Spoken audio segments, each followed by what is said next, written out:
Kuna wakati mwingine watu anaweza kupona kichaa moyoni kwa sababu bado unapambana na unajitafuta.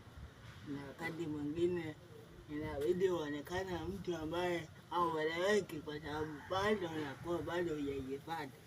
Lakini muonekano wako kwa wakati huo usikuchanganye sana kwa sababu watu watasema sana, watu watasema katika kila aina. Lakini kama wewe unajua kwa nini uko hivyo, haitakusumbua katika maisha yako.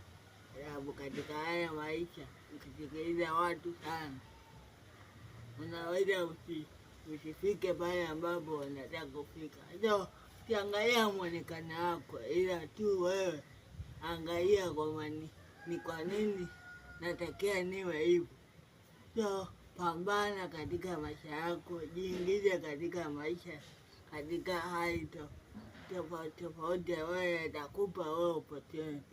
Kikubwa muonekano wako usikuchanganye kwa sababu pale huko